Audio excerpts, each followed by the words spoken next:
I sure hope your saw blade doesn't look as dirty as mine did. If it does, it might be time for cleaning.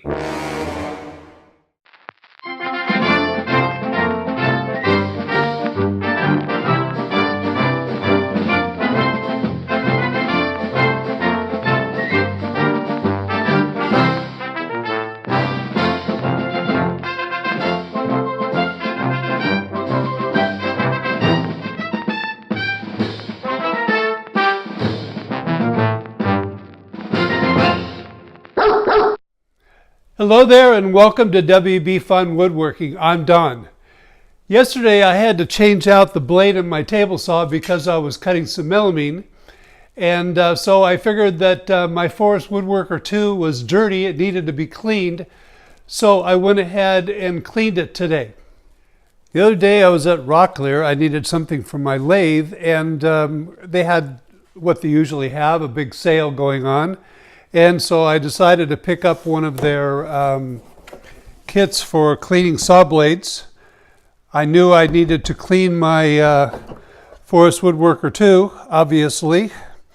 And so I decided just go ahead and pick up a kit and see what they have. It comes with a little tub here for router bits, cleaning router bits, a resin and pitch remover, a wire brush, boy that's a real cheap wire brush, and a cover. I guess the cover is kind of neat because you can put everything in there and store it away. So I'm going to be cleaning my Forrest saw blade. I found another use for my silicone pad, and that's to sit under the tub that I'm going to be using to clean my saw blade. It'll help protect my outfeed table from all the extra water and other chemicals. One of the features they tout in their advertising for these pans is it has this little raised section here that the saw blade fits on, and that keeps the saw blade from like suctioning to the bottom of the pan. That might be a good feature, I don't know. One of the things I've already noticed that I'm not real happy about is that it has to be mixed. This pitch and resin remover has to be mixed, and the directions on the back here say 3:1. So I put in 15 ounces of water and 5 ounces of remover using my measuring cup, but that's not enough to submerge the blade. That little piece on the bottom that raises the blade up keeps it from getting down into the mixture. Obviously, I'm going to have to mix some more so the blade will be submersed in the liquid. Now with another 15 ounces of water and 5 ounces of the pitch and stain resin remover, the blade is actually submerged into the solution. So it's going to start soaking there.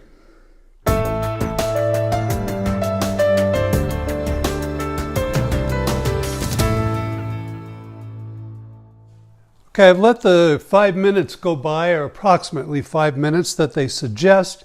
So I thought I'd take this wire brush, this brass wire brush, and brush it a little bit and see what we get. It really doesn't take much scrubbing with the wire brush to get all the dirt off. Most of it just comes off with very, very little effort. That raised section at the bottom of the pan was helpful. It made it easy to turn the blade as I brushed it. I continued to turn the blade until I got around to my starting point.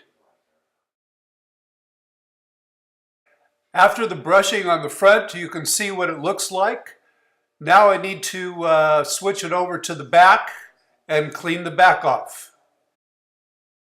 I used the same process on the back, and as you can see here, it's very clean as well. I discovered that the wire brush was not good for cleaning off the carbide faces, so I switched to a toothbrush. I understand it might be a little difficult to see, but the carbide faces that actually do the cutting came out very clean with this solution.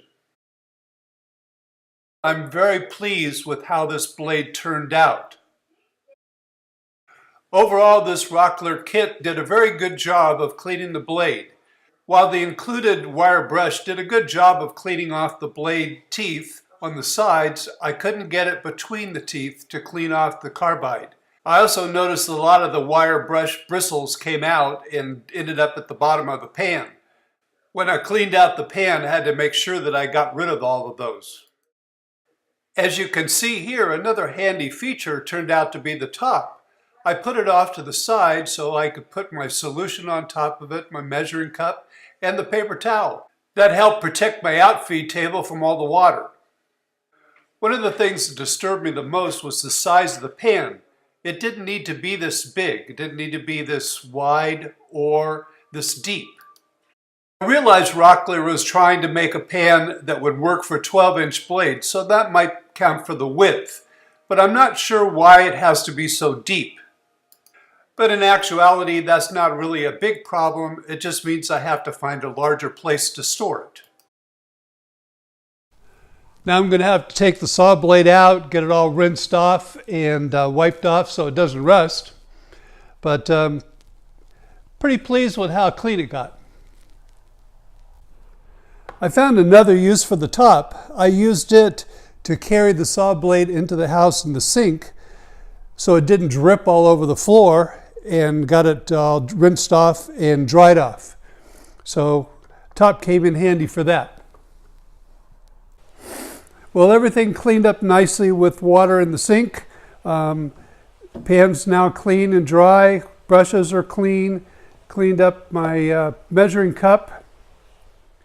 Well, that's my take on the Rockler saw blade router bit cleaning kit, at least for saw blades.